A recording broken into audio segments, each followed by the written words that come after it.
Muito bem, quem chega agora ao vivo é o repórter Rafael Augustus para falar sobre uma mudança no cenário político aqui do Paraná. Quando a gente fala em reeleição ou eleições, todo ano aparecem aquelas mesmas figurinhas carimbadas, né? Muitos políticos de carreira voltam e tentam retornar, emplacar com o eleitor aí as suas candidaturas.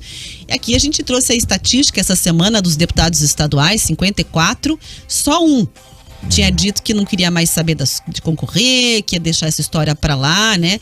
Tanto que vira notícia, como a gente trouxe o Valdir Rossoni também, que é outro que depois de muitos anos e uma longa carreira política aqui do Paraná, também diz que não vai concorrer a nada nessas eleições. E agora tem mais uma vez esse fato, porque aí temos mais um deputado estadual que agora resolveu que não quer saber de reeleição. Quem vai contar pra gente quem é esse deputado é o Rafael Augustus. Oi, Rafa, bom dia pra você mais uma vez. Temos o Rafael na linha? Não. Então, mas, Rafa, dá para acreditar? Ontem. Ah lá. Oi. Oi, Rafa. Agora estamos ouvindo. Alô? Pode trazer a informação. Pode trazer a informação, Bom, Rafael. vamos lá. O político é o Nereu Moura, Rafa.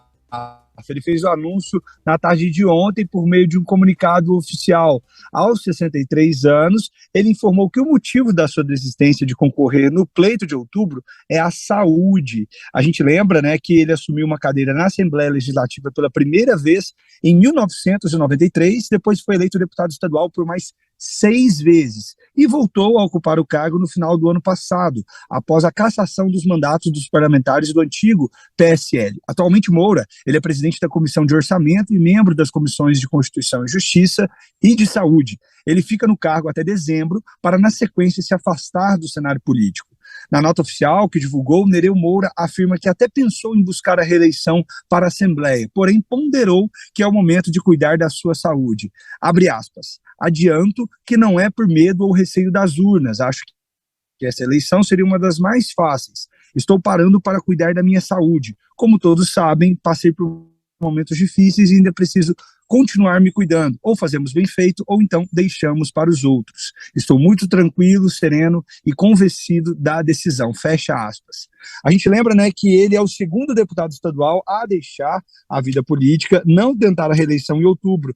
O primeiro foi o deputado Jonas Guimarães, do PSD, que fez o anúncio da sua desistência na semana passada. Outro parlamentar que não vai tentar a reeleição na Assembleia é o Coronel Lido, democrata cristã.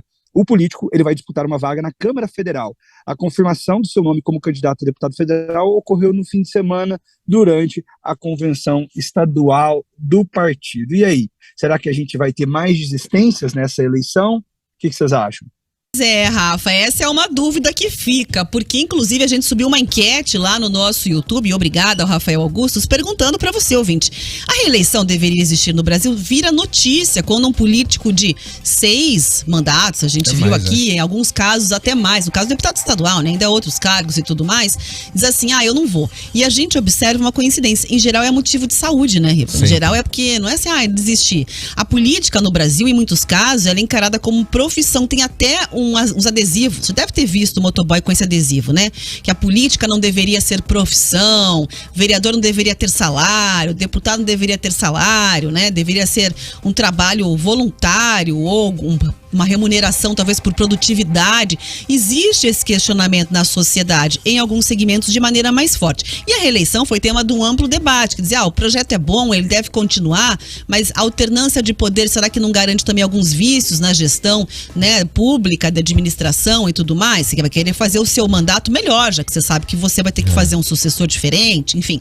São vários questionamentos. A gente percebe que os deputados, não só do Paraná, federais, aí colocam os filhos, os netos, sobrinho, irmão, a mulher, vai todo mundo virando um núcleo, e aí você tem sempre aquele núcleo, assim, sei lá, os X, né, o Silva, os sobrenomes tradicionais aqui do Paraná. Vamos lá, Requião, Dias, vai lá, me ajuda aí, Varone. Richa, Fruet. Exato, são as famílias tradicionais que você vê que são vários integrantes que vão fazendo ali, né, os seus sucessores familiares dentro daquele trabalho. Olha para a Câmara de Vereadores de Curitiba e pensa qual é a capacidade que a gente tem e o percentual que a gente tem de renovação. Estou dizendo que isso necessariamente é bom ou ruim. mas há uma continuidade na questão da reeleição. Tem então enquete lá para você, ouvinte, opinar.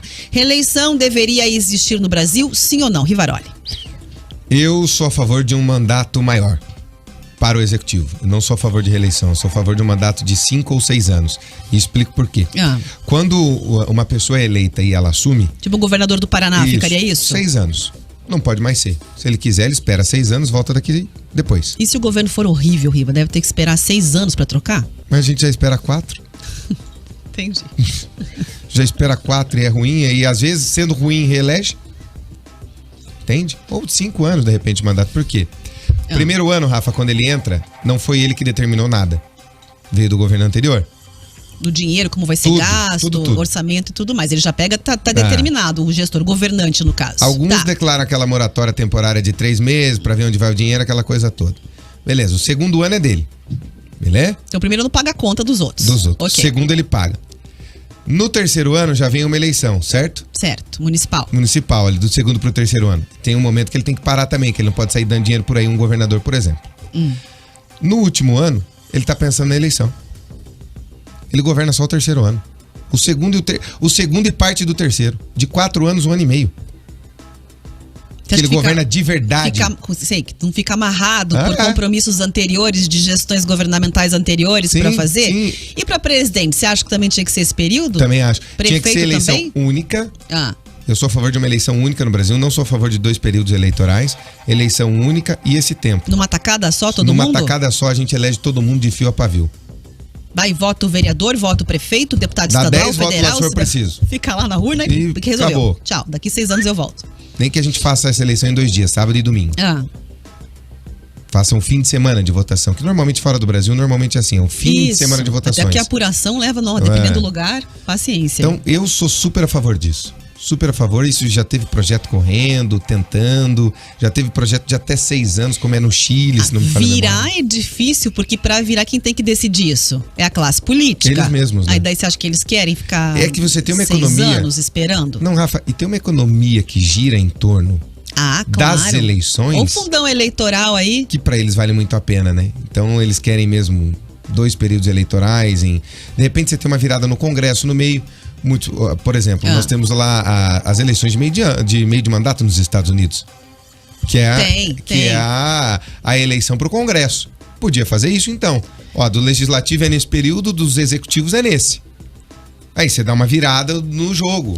O governo tem que trabalhar para virar. Não tá bom, quero pressionar o governo, vota mais na oposição para o Congresso e dá um recado bem claro para o presidente ou para o gestor, se fosse no âmbito estadual, para o governante do Paraná, por exemplo. É isso aí. Também pode ser absolutamente profícuo isso para o processo todo. Mas você acha que seria viável no Brasil, Riva? Porque a gente tem também a tradição das eleições assim, né? E somos uma democracia relativamente jovem, mas seria viável a gente conseguir alterar? Os políticos dificilmente vão aprovar isso, né? Qualquer mudança. É desfavorável a eles, né? Você vê que é complicado. A não ser, por exemplo, a questão do fundão eleitoral é outra polêmica, porque é dinheiro nosso pagando campanha. Pergunta na rua quem aqui quer dar dinheiro. Em geral, se não é filiado político, é um eleitor, gente como a gente. É isso, né? Por isso que eu sou a favor de liberar para a empresa e para as pessoas. Hoje só pessoas podem bancar partidos e o fundão, o fundo partidário e o fundo eleitoral, né? Que são 2 diferentes, você tem que lembrar disso. Um é num período e os outros 2 em algum momento se encontram na época de eleição. O fundo eleitoral é para época de eleição, o fundo partidário é todo ano, lá que eles recebem. Para manter os partidos e tudo mais, tem partido que somando os 2 esse ano vai receber quase 1 bilhão. Que é a União, né?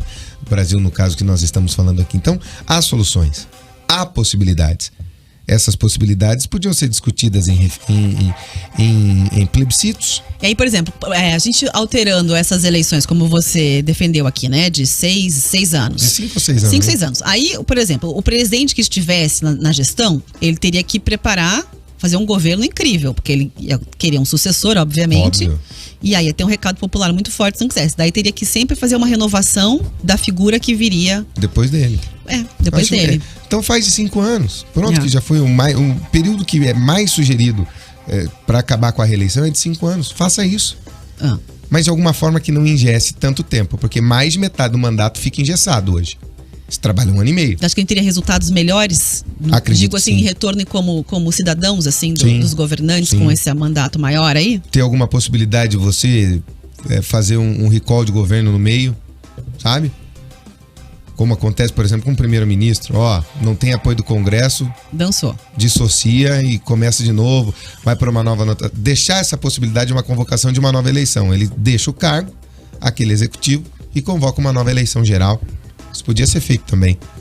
Então, há inúmeras possibilidades. O Brasil, vamos dizer, é presidencialista de verdade mesmo, só na hora de votar. Porque sem Congresso, eu costumo dizer que o Brasil é um semipresidencialismo com cara de parlamentarismo.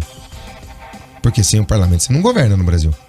O presidente tem muito poder? Tem, mas não tem todo. Pode governar por decreto, se não se aliar com o Centrão, a gente já ficou claro que pode vir no discurso, não vou me aliar, mas chega na hora, não tem essa. Tem que ir lá você precisa dos congressistas, e senão se aliar você não faz com nada. o Centrão.